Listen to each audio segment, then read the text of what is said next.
कृष्ण के पास होते हुए भी युधिष्ठिर, दुर्योधन और द्रौपदी तीनों ही उनका लाभ लेने से चूक गए।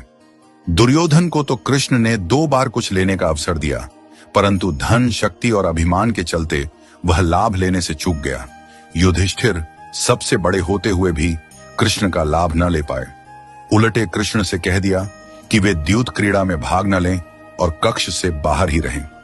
जब दुशासन रजस्वला द्रौपदी को केश पकड़कर द्यूत भवन में घसीट कर ले जा रहा था, जब भरी सभा में उन्हें निर्वस्त्र कराने का आदेश दे रहा था, तब भी उन्होंने कृष्ण को याद नहीं किया। याद तब किया जब उनकी साड़ी खींची जाने लगी। बस कृष्ण आ गए, लाज बच गई। कृष्ण आते हैं पर उन्हें याद करना पड़ता है।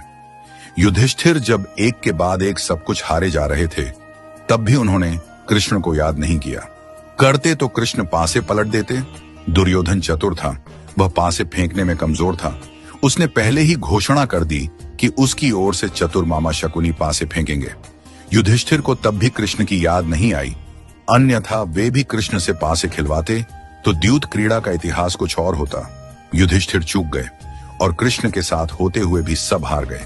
कृष्ण की याद जिसे समय पर आई वह अर्जुन था। युद्ध के बीच चारों तरफ अपनों को देखकर जब वह हताश हुआ, तब कृष्ण उसके साथ ही थे। उसने गांडीव रख दिया और स्वयं का समर्पण कृष्ण के सम्मुख कर दिया। फिर क्या था, माधव ने लंबी पराजय का इतिहास ही बदल दिया। सच है, मुरली बजैया को समय पर याद करना पड़ता है। उन्हें याद करने वालों में विदुर भी थे और भीष्म भी। धृतराष्ट्र पुत्र मोह में चूक गए और तमाम कौरव भी। परिणाम देखिए, कुंती के 5 जीवित रहे, गांधारी का कुल समाप्त हो गया। कृष्ण विमुख होकर ना कृपाचार्य रहे ना द्रोणाचार्य। कृष्ण साथ ना हो तो भी कोई बात नहीं, उन्हें आदत है, वे पुकार पर चले आते हैं। महाभारत काल में कृष्ण साक्षात थे, परंतु उस समय के लोग चूक गए।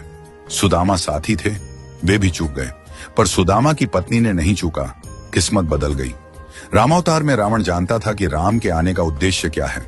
कृष्ण अवतार में कंस अभागे थे, सगा भांजा कौन है जान ही न पाए। कृष्ण को जानना और पहचानना जरूरी है। जिन खोजा तिन पाइया, गहरे पानी पैठ। कोई कृष्ण नहीं हो सकता, केवल कृष्ण को जान सकता है। कृष्ण आज भी हमारे आसपास हैं। उन पर भरोसा हो तो उन्हें पाना संभव है। कितनी अबलाएं आधुनिक असुरों का ग्रास बन रही हैं। क्या करें, कान्हा को कोई पुकारती ही नहीं। अपने पास पाएंगी, जरा पुकारिए तो सही।